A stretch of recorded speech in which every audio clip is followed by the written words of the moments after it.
Welcome to the Lean Blog Podcast. Visit our website at www.leanblog.org.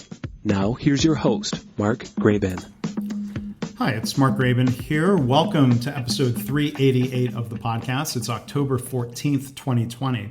My guest today is my old friend, Michael Lombard. I first met Michael at least 12 years ago when we both lived in the Dallas-Fort Worth area and when Michael first moved over into healthcare work.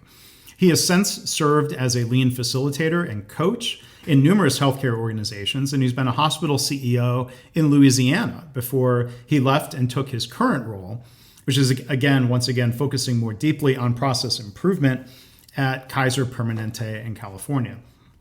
So Michael's doing a unique and I think groundbreaking keynote talk at the upcoming AME virtual conference. That's the Association for Manufacturing Excellence. Their annual conference is being held October 27th to 29th. So his session, which Michael invited me to moderate, is called Striving Together in a Crisis: How Improvement Science Can Build Resiliency in a Crisis and Perhaps Even Progress Complex Social Issues. So these crises include COVID-19, California wildfires, and social injustice and unrest. So Michael will be incorporating videos from two physicians that he works with, Dr. Rita Ng and Dr. Carla Wicks, and they'll both be participating in the Q&A for what's described as a conversation-style keynote. So our podcast today is somewhat of a preview of this session, but Michael and I will also talk about how and why he got into healthcare and why the Toyota Kata methodology is so important to him. So if you'd like to learn more about the conference and get a link to the registration, you can find all of that and more in the show notes at leanblog.org/388. We're joined today by Michael Lombard, and I'll introduce him a little bit more in a second. I can't believe this is your first time on the podcast, Michael. I know, but it's an honor to be here with you, Mark. Appreciate it.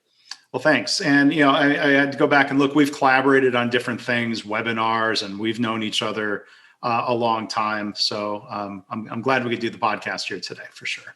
Yeah, absolutely.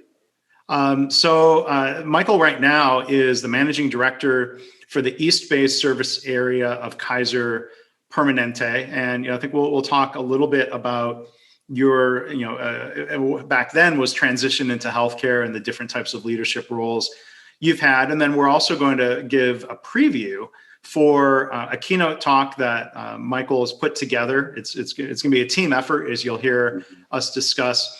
But we do want to mention the AME virtual conference. So it's been converted to a completely virtual format this year, AME being the Association for Manufacturing Excellence, even though there's a lot of, there's always a lot of healthcare attendees. But that event is going to be October 27th to 29th this year. I'll put registration links in the show notes, and Michael's session is going to be on Wednesday, October 28th. So we'll come back and talk about that a little bit. And I believe the amazing Dr. Toussaint's going to be presenting at the conference too. So that right there is worth the price of admission. Yeah, John Toussaint, a frequent guest on the podcast, and Michael, we'll I'm sure eventually we'll get you into that category. There's sort of like there's a 5-timers club like hosting Saturday Night Live.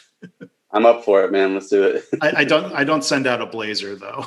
That's all good. So, Michael and I know each other going back to days in the Dallas-Fort Worth area when before Michael got into healthcare. And so maybe, first question for you, how and why did you kind of shift directions in your career to get involved in healthcare? Yeah, I grew up in Central Florida. My pops was in the construction business. I grew up in the construction business, and from the age of 10 years old, I was working on a roofing crew in the summers. And then after college, went to work for a national home builder that had a really strong QI, quality improvement program, because they were partially site built, partially factory built. So they had a kind of an industrial component to their business. And heard about something called lean and started getting trained up on that. Loved it. Just fell in love with continuous improvement science, and ended up connecting with you through some blogging that we were doing, and ended up in Dallas where you were living at the time. And the housing market took a plunge in the 2008 recession, and Right. I was definitely starting to think about what the future may hold. And I had never considered healthcare. And you, as a great mentor, said, hey, you should maybe think about it. There might be an opportunity for you to apply some of what you're learning with lean in healthcare, and made some connections. I think we had a cool pizza party in your backyard where you were making the pizzas with your pizza oven, and I actually met somebody from Children's Medical Center, and I fell in love. The first time I went and just visited for a site visit, it brought back all of my childhood kind of memories of my brother who has cerebral palsy, which was the result of a medical error during childbirth. It brought back all the memories of spending time with him at the Shriners Hospital in Tampa, all throughout my childhood, and how I guess subconsciously maybe I really wanted to be in healthcare and just never had brought it to the forefront of my consciousness. So kind of owe a little bit of a debt of gratitude to you for that, Mark, for helping me along the way there. So that's how I got into healthcare in 2010. Yeah. So a decade in healthcare, and, it's been really exciting to see the different roles that you've taken in different organizations. And, I feel like now the tables are turned. I'm going to ask you to mentor me. And I mean that seriously, because you've moved up into different leadership roles that, I haven't had the opportunity, I've been outside consultants, it's different path, but, my point being, it's been great to see you move out of process improvement circles into some direct leadership roles. I was wondering if you could share what a couple of those roles were and what it was like, kind of shifting into direct line leadership, if you will. Yeah, definitely.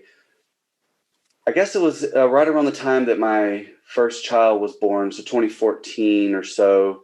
I've been in healthcare for about 4 years, and there was an opportunity to work for a small company, medium-sized company called Cornerstone Healthcare Group based out of Dallas. And they had 18 facilities across 6 states and healthcare facilities. And so I went to work at that office as their CI person, kind of at the national level. And through some of the work that I was doing there, I got to be really close partners with one of our operational VPs, and he had a vacancy in a hospital CEO position in Sulphur, Louisiana, which is right next to Lake Charles, Louisiana, which just got hit with another hurricane last night. Right. After a month ago getting hit with one pretty bad. But so shout out to my amazing Cajun friends in Southwest Louisiana. Yeah. And it was a hospital that was struggling. There was a lot of changes in Medicare reimbursement policy that was going to affect specialty hospitals like this one. And so we didn't know what the future was going to hold, but it was going to be a stretched role for me to just get some experience. So I went down there thinking I was going to be down there for 2 months, ended up being there for 2 years. But the good news is we turned it around. We used a lot of the improvement science techniques that we use in our work to drive the business growth. And it was a nice learning journey, very intense, met a lot of great friends, and kind of helped me, getting out of my comfort zone and into the learning zone for 2 solid years, like intensely. I think cleared my mind as to what I wanted to do going forward. So it was very valuable from a learning perspective. Yeah. So then you had the opportunity, as I mentioned, you're now at Kaiser Permanente, Oakland, East Bay area. We see, for those watching the video, we see, San Francisco as the virtual backdrop behind you. So what was it like then going from, that direct hospital leadership role, stepping back then into the process improvement function, or, and how is that framed at Kaiser Permanente? There's always different language that organizations use. So maybe you can tell us a little bit more about what you've been doing recently there, or at least when you got into that role. We'll get to the more recent next. Sure. Yeah, so being in Louisiana in that hospital CEO role, with all of the operational responsibility, I did realize that I didn't really care about the job titles or that stuff wasn't important to me.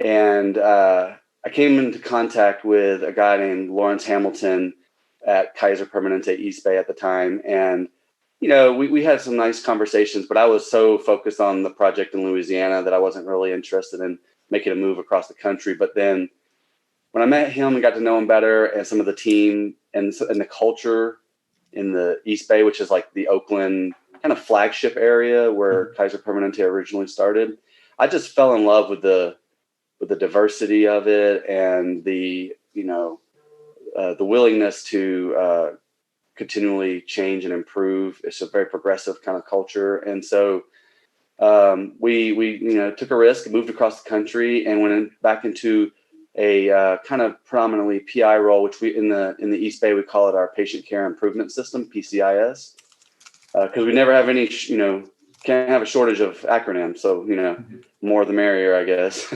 I just like to think of it as the East Bay way. Sure. It's just our use of improvement science to improve the care that we deliver and add joy and meaning to the work that we do. And so I've been there about 2.5 years now, and starting to I came in fairly early in our lean journey. It was about maybe year 3 when I came in. So now we're coming up on like year 6.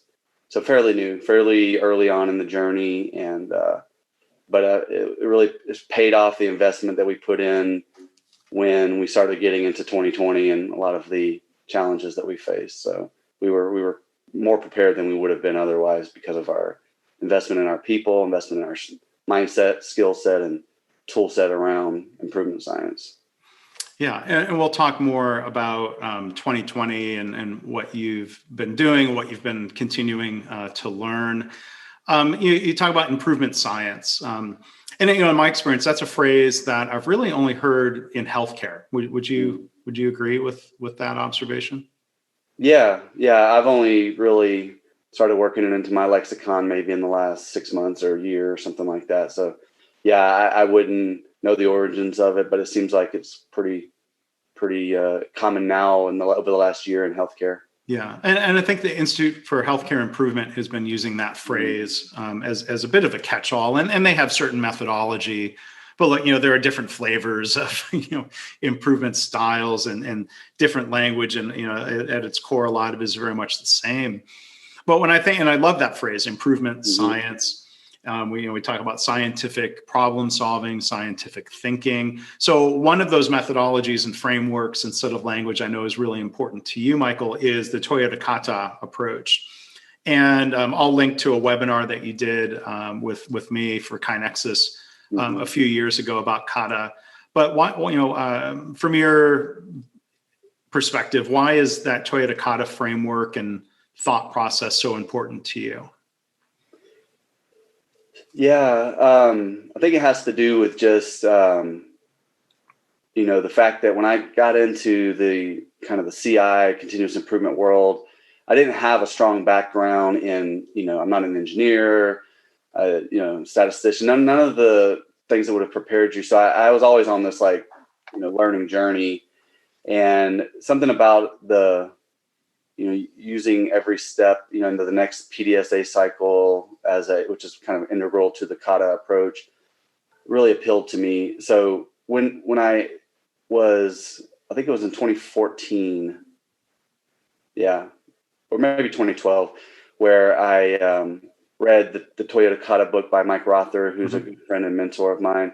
I read it for the 3rd time, and first 2 times it resonated, but I didn't know what to do with it. And the 3rd time, I happened to be at a hospital that was looking to really develop its leadership team to be the leaders of continuous improvement, working with the frontline staff and not a central PI team, which that resonated with me. I said, well, this is a way, we can really start to get some practice at coaching and running experiments and stuff like that. And so I think we set up a kind of what do they call an advanced team. Take, half a dozen to 10 people.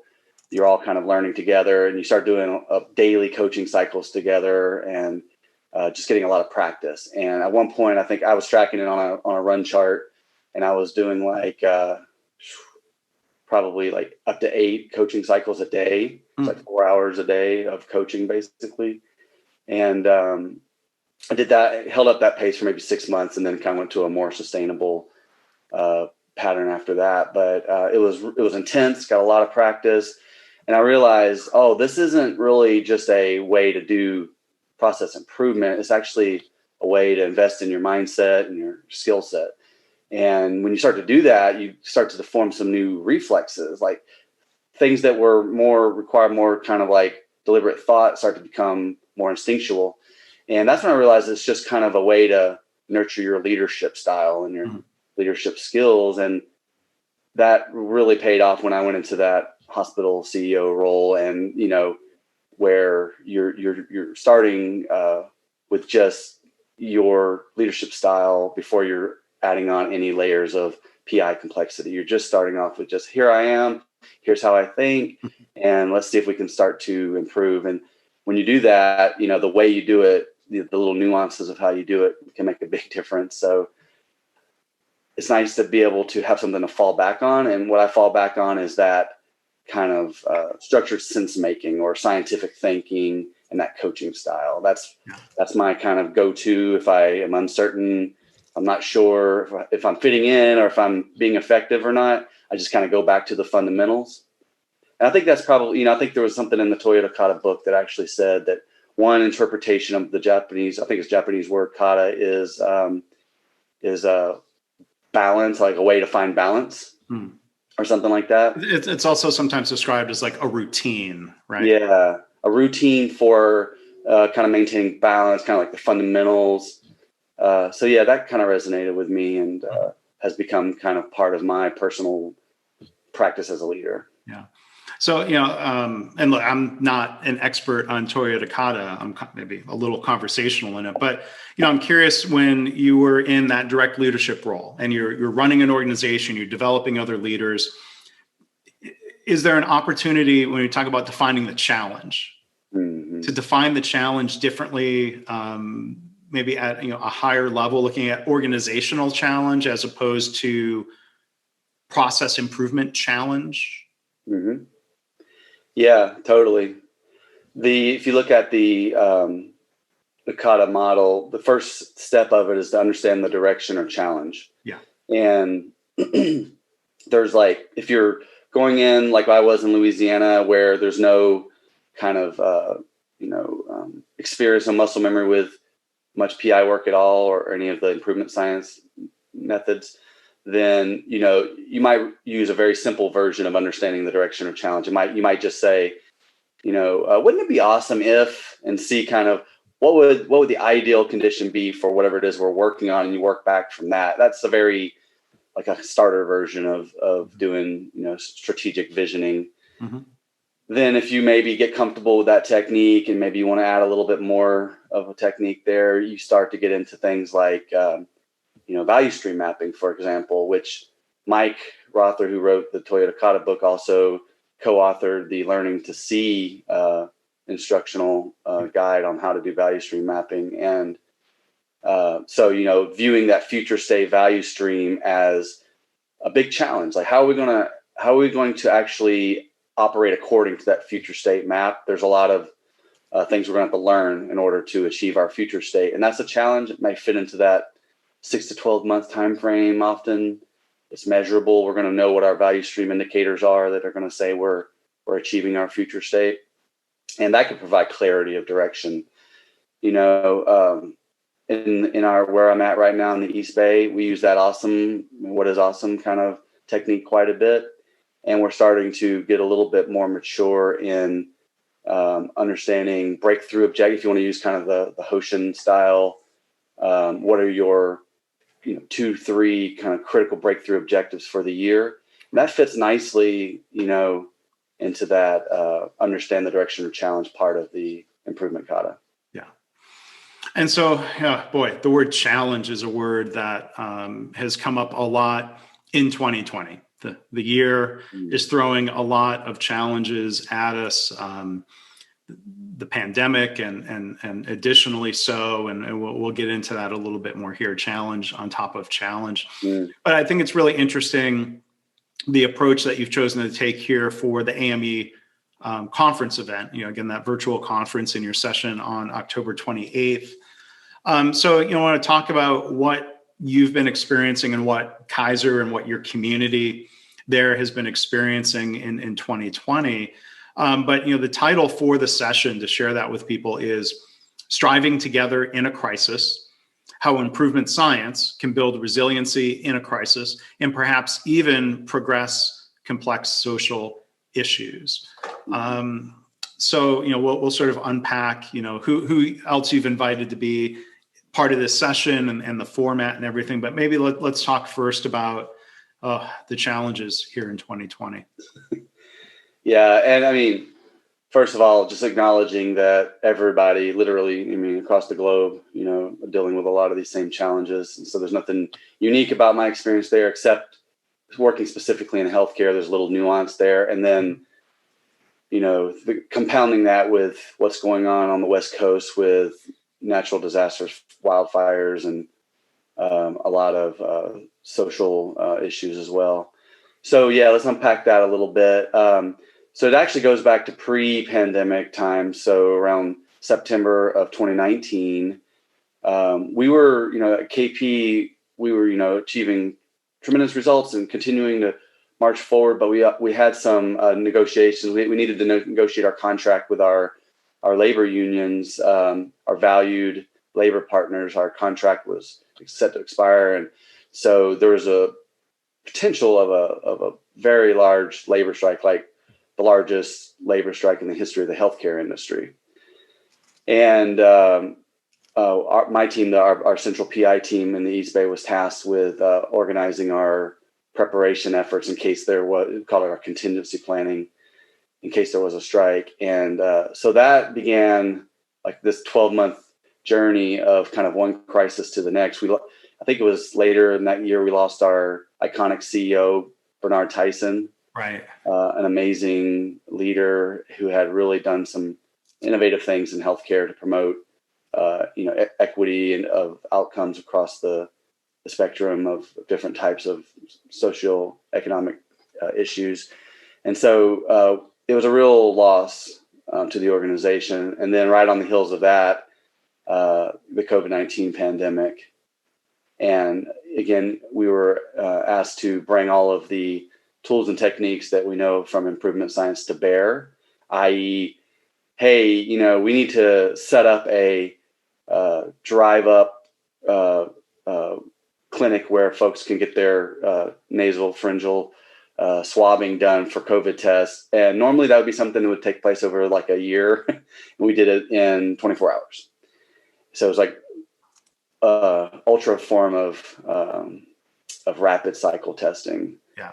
But we did it with quality, with compliance, with safety. All the things that we hold near and dear to our heart. We weren't willing to sacrifice on that, but we had to be fast. And that's just one example. There's, we had to do a bunch of transformative things like that. Doubling the capacity of our ICU, over the course of a week. Converting over.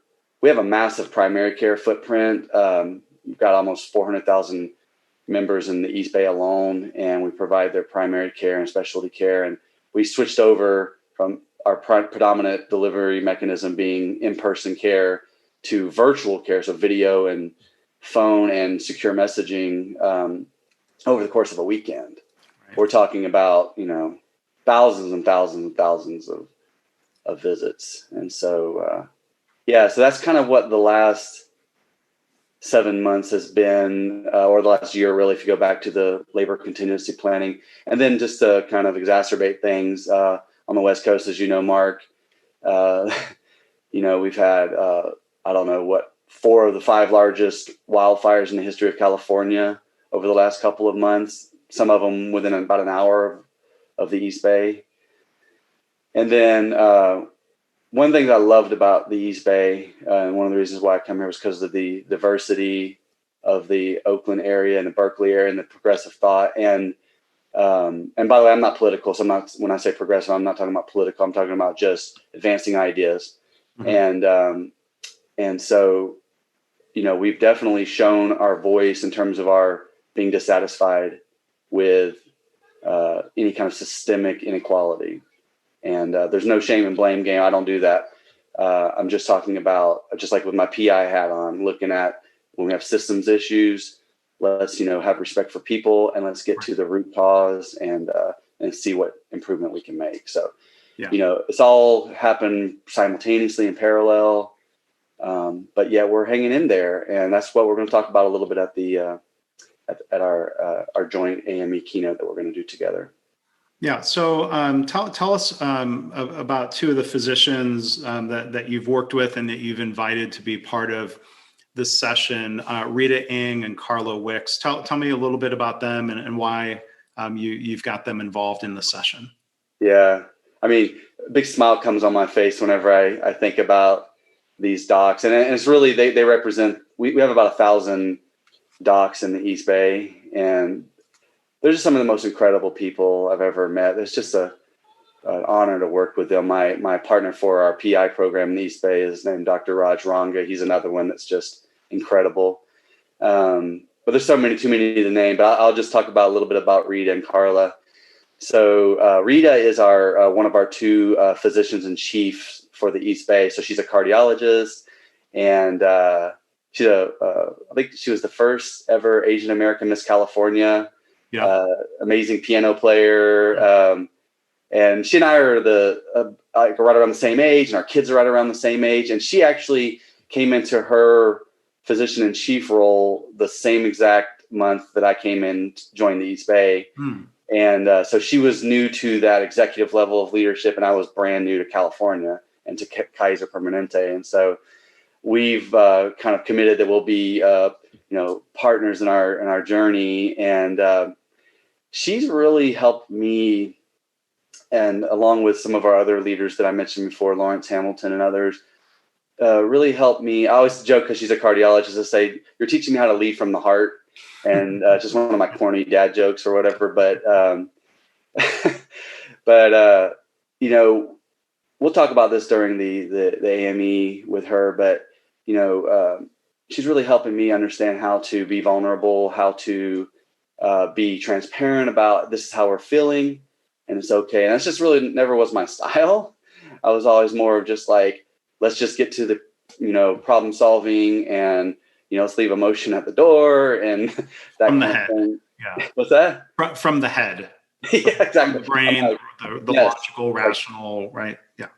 And like my whole practice of Kata is about, rigorous sense making and trying to use the thinking, the intellectual part of your brain more than the emotional part of your brain. And anyway, I was making some false, conclusions there that you can't lead from the heart and use your brain. Right. And that's been, humbling and a good learning journey for me. And that'll come through, I think, when we have Rita participate in the AME event. Yeah.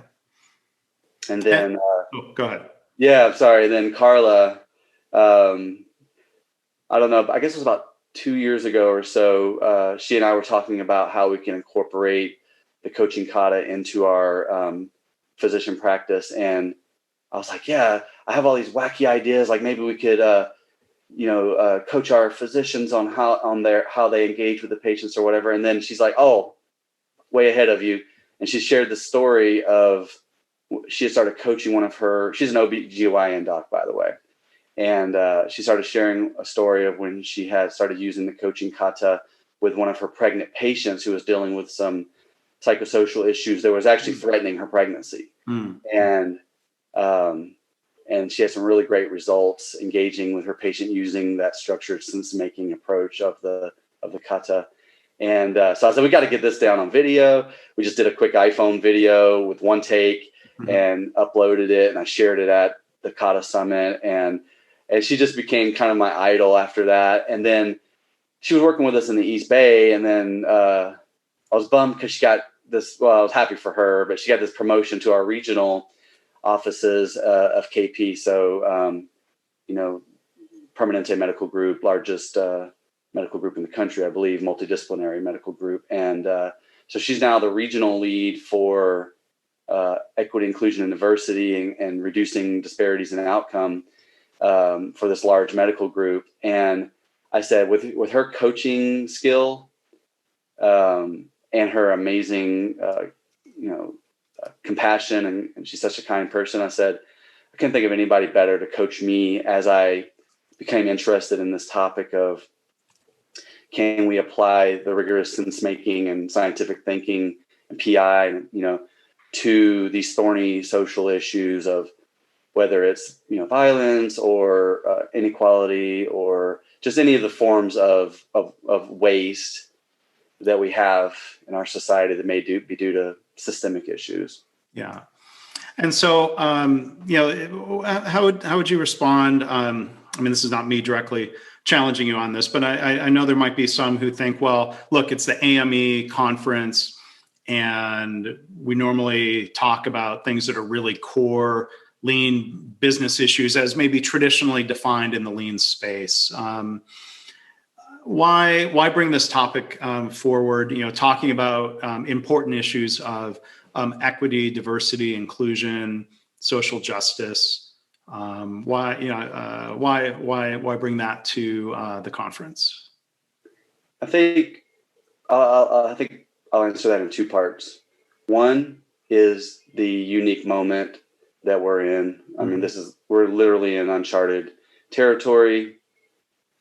And a lot of my assumptions about society and life and just survival have been challenged over the last 7 months in particular. Mm-hmm. And so I'm in the headspace where I'm willing to be humble and think about,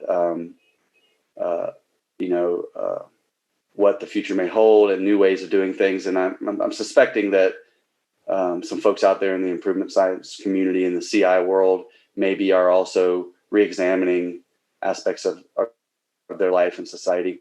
That's one. And then secondly, it's just a natural, logical leap, I think. My hypothesis is that it's natural if you encounter systemic issues in a business where the business is losing money or their quality is poor, you don't go and attack the person, you attack the process, you get to the root cause, you test your ideas, you use improvement science to improve the systemic issues. And to me, it's a natural leap to then, if I encounter systemic issues in other arenas, whether it's a person's health, because our body is a system, whether it's our family's wellness, families are systems of humans, or if it's our justice system or whatever it may be. All I'm doing is keeping that PI hat on and staying in the rational and staying in the structured sense-making mindset, or at least I'm trying to. Right. I'm not that great at it. I'll be honest. I just like anybody probably succumb to fear, and I don't want to be accused of being a racist or anything like that, because I don't believe I am. And so those things trigger me, and I battle with that, but I'm trying to get better at it. And all I can do is just be willing to go out on a limb. Yeah. At the AME conference. I don't think that's too much to ask of me, given all the positives that I've been given in my life through improvement science. Yeah. And, as I've explored, and well, you talk about this being uncharted territory. I'm having a lot of conversations with people privately and publicly that I frankly was not a part of before this year, part of sort of just taking inventory of life and the role we play and trying to, create an improved system, if you will. So society as a system is a system, and it's a heavy lift, but if we can do something that makes a positive contribution, baby steps can be helpful. I think hopefully it doesn't just feel good, but hopefully it's helpful. But when we talk about systems, to me, I think there's a parallel. If we look at a healthcare system, again, speaking very generally, I'm not pointing this at Kaiser Permanente, but this is just general healthcare or observation is that there are very systemic problems in healthcare that lead to bad outcomes, harm to patients, and sometimes death.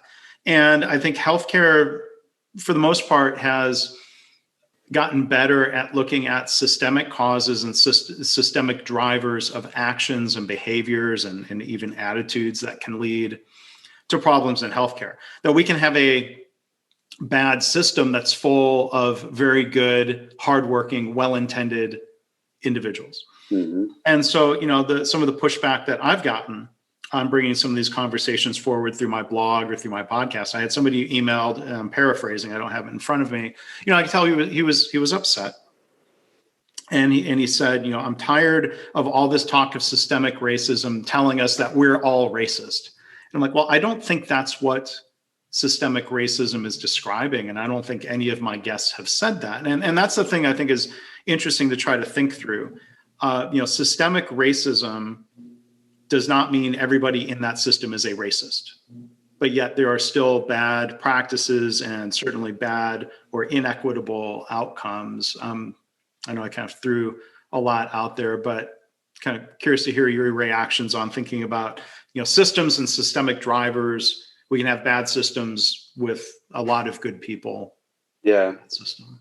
Yeah. First, I'll just say I don't make any assumptions about anybody's what's going on inside of their heart and their head. Mm-hmm. I don't accuse anybody of racism, and I don't think that that's helpful when we trigger people in that way, make them feel like they're being accused. And so I'll start with that, but I'll share an example. So kind of by way of analogy, I guess, or similar experience. So when I was in that hospital CEO role in Louisiana, we were doing a quick turnaround, and we weren't always, I wasn't always following the lean playbook to the letter of the law. I wasn't always, it's not a law. Yeah. You know what I mean, though? Like we were, I was in this operational leadership role, and some of my, we wouldn't always document every standard work and really, we were kind of operating in a really fast pace, and sometimes I would develop some bad habits. And we had folks from our quality corporate office come in and say, Michael, you're not doing the best practice. You're not following best practice for documenting standard work, et cetera. And here I am, supposedly, kind of a advocate for these lean kind of PI principles. And I'm not, so I felt like they were coming in, and I'm like, just, go away, just kind of like, leave me alone. I don't want to be accused of these things. And I was very in kind of a emotional state about things. And then when I had some distance from it, I was able to look back, and I was like, yeah, I was actually, what they were saying was actually correct. And I was just being a little bit emotional about it. But that feeling is valid, though. When you are doing something that you feel is right, we were trying to keep this hospital open, and we were having success, and, you feel like you're doing things the right way. You don't harbor any hate in your heart. You're not doing anything that's wrong. Right. And you've got people, you're hearing these criticisms or whatever. And now that's a very, kind of more innocuous example of being criticized. But that reaction that happens is, that defensiveness or an emotional reaction is that is a natural and expected human response. Totally. Yeah. We have to have respect for people and say, that's part of our hardware. I'm not a neuroscientist, but the limbic system or whatever drives the neurochemicals that can, like, trigger stress or whatever, mm-hmm. They're real. And we have to be cognizant of that and respect it. And it's our survival instinct. So we need to appreciate it and be gentle and be coaches and help us get out of that limbic system and into the more, thinking part of our brain. And let's see if we can learn, something from it, but if you're in that accusatory kind of feeling like you're being accused headspace, that's totally natural. And, we should try to, as a team, as a human race, we should try to kind of get past that, because there's things that you never know or what you're going to find if you start, poking around these topics that maybe we don't have a lot of, maybe we're not used to talking about social issues. Maybe it's not part of our muscle memory. Maybe it's not a skill set that we have and we don't feel comfortable doing it, but you never know what you might uncover that can make things better for your employees, for your family, for your society. Who knows? I don't know. I certainly don't know. This is all just a hypothesis, but it's something that I'm willing to explore. And I appreciate how, and I feel the same way in some of these conversations. I appreciate how you're framing it as not having all the answers or being an expert. I think, the lean philosophy and the Kata framework is about, getting to the frontier of our knowledge, or maybe getting to the frontier of our comfort level. I believe, strongly the idea of, that learning comes from discomfort, that being uncomfortable is an expected part of a learning process. I don't know, when I work out, I hear in my earbuds, the virtual trainer says, like, if it doesn't make you uncomfortable, you're not. You hear this in different contexts, but I think, these are topics that are on the forefront. To me, I think it's absolutely fair game to talk about this in podcasts and conferences, because we're applying what we know from different realms of problem solving to bigger, really important problems. So I appreciate your willingness to come out and say, look, I'm not an expert, but let's think through this. Let's learn together. Let's have a conversation. And so, I wanted to also kind of come to the format that you chose. You're not standing up there giving a virtual PowerPoint presentation. Well, you'll probably be sitting when you're doing it. But why the format, and sort of talk about the format and what you've helped structure? Sure. Well, actually, building on what you just said around getting it out of that comfort zone and into that kind of learning zone, I wanted to do that with the format. I wanted to try something that was, I've done a lot of the, standard keynotes where you deliver your slides, and they're really fun. But I didn't want to do something that was fun. I want to do something that was going to challenge me. And it certainly has. Like, we're talking, our format is going to include you and I discussing things, kind of like a podcast format. It's going to include some video clips with Dr. Rita Ng and Carla Wicks, and it's going to include some Q&A with Rita and Carla at the end as well. And it's a little bit challenging to I found out that I am not despite the fact that I do have a t-shirt that says UCLA Film School, I am not meant to be a film producer, because it is hard. It is really difficult. I'm learning, but it's a challenge.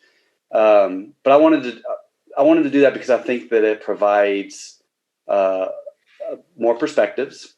We get 4 of us talking about it instead of just my perspective. And it also, there's, the real work is not at the conference. It's, it's in our heads, and it's forever.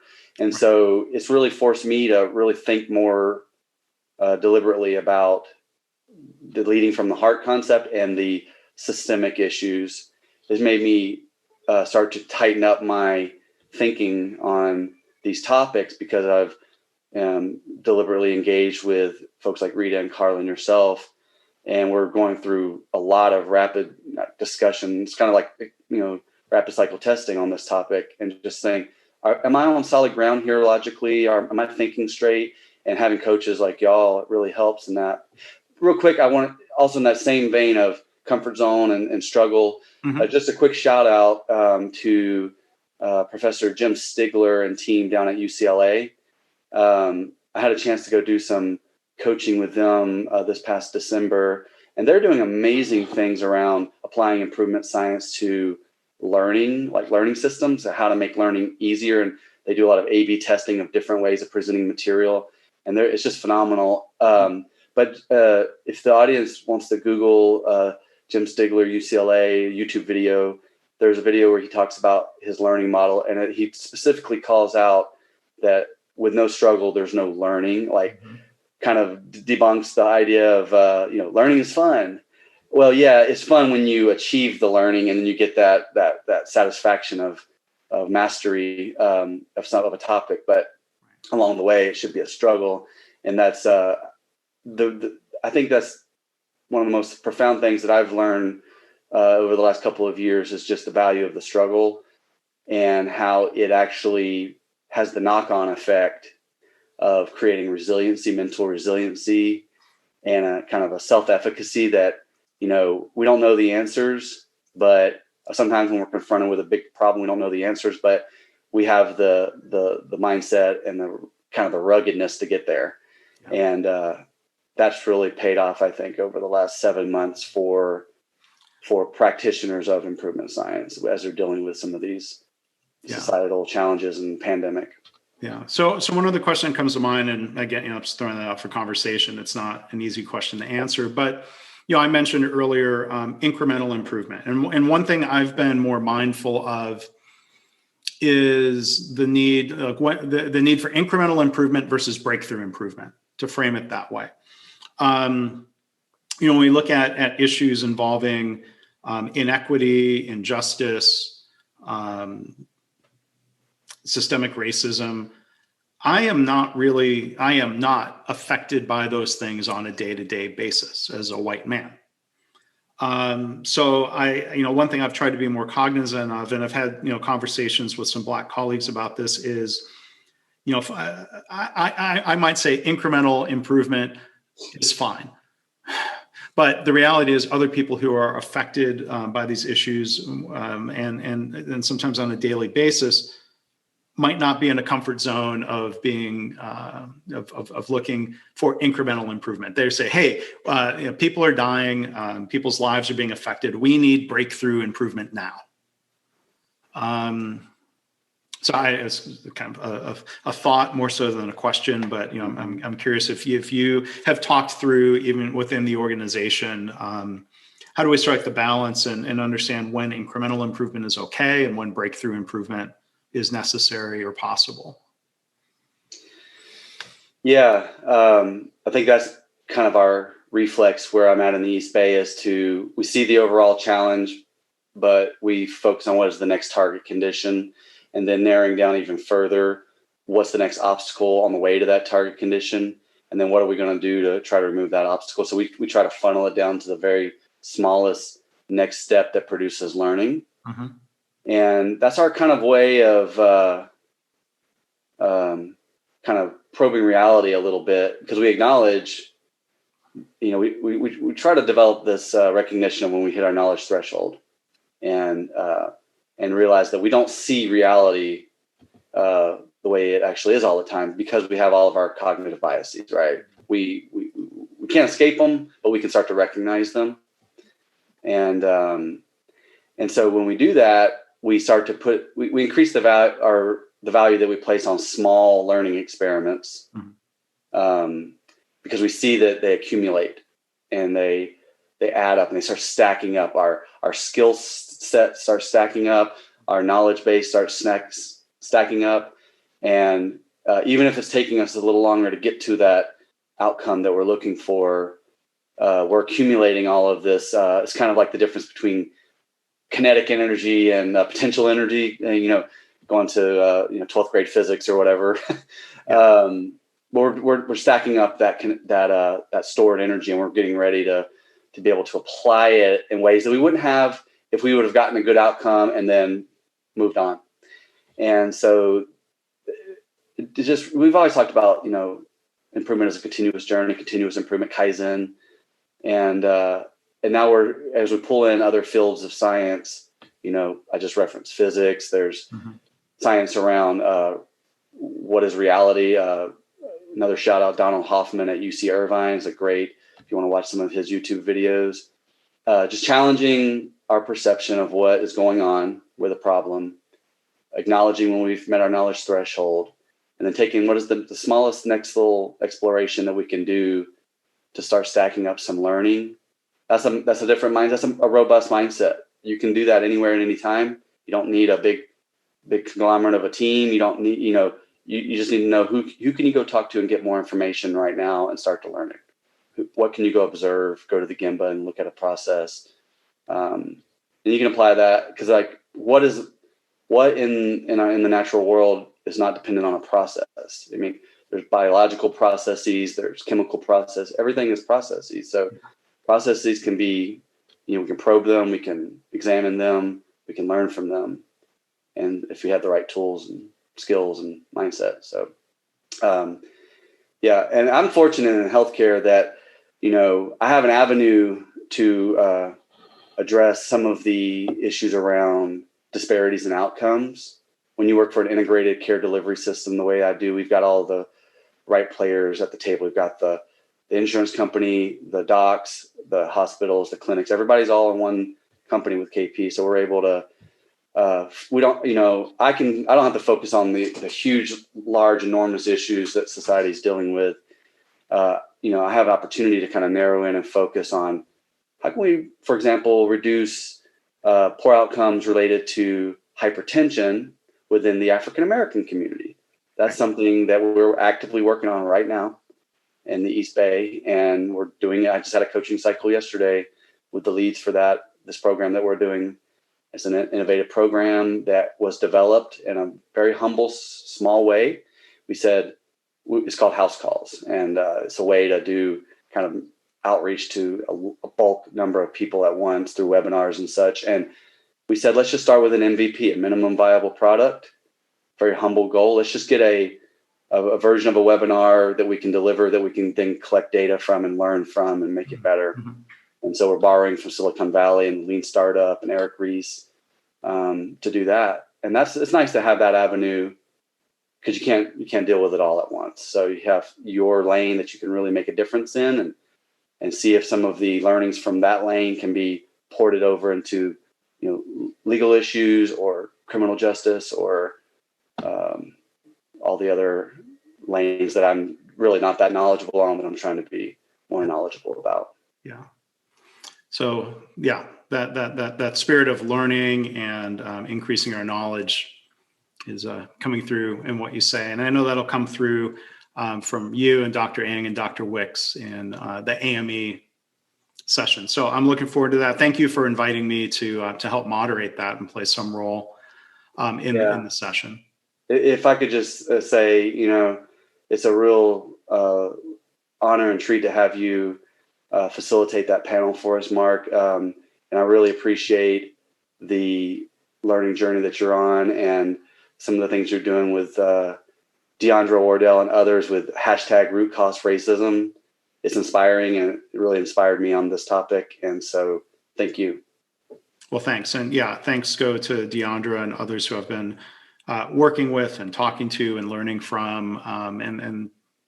It's happy to be a part of that. So again, today we've been joined by Michael Lombard. He's going to be one of the keynote speakers. Man, I'm proud of you. I'm going to say, look at Michael up there. I'm sorry that, we're doing the virtual format this year. It would have been great to be up on a physical stage with you in Toronto, but we adapt, right? So AME is doing the virtual conference this year, October 27th to 29th. I'll put a registration link for that in the show notes. And again, Michael's session is Wednesday, October 28th. And again, by calling it Michael's session, it's Michael as kind of the facilitator and organizer of the session. That includes Dr. Rita Ng, Dr. Carla Wicks from Kaiser Permanente. So Michael, thank you for doing that. Thank you for being a guest, first-time guest on the podcast. We'll have you back and talk about other things. And maybe we'll do another session, kind of recap lessons learned and how that session goes. That would be lovely. Thank you, Mark. Thanks for listening. This has been the Lean Blog Podcast. For Lean news and commentary updated daily, visit www.leanblog.org. If you have any questions or comments about this podcast, email Mark at leanpodcast@gmail.com.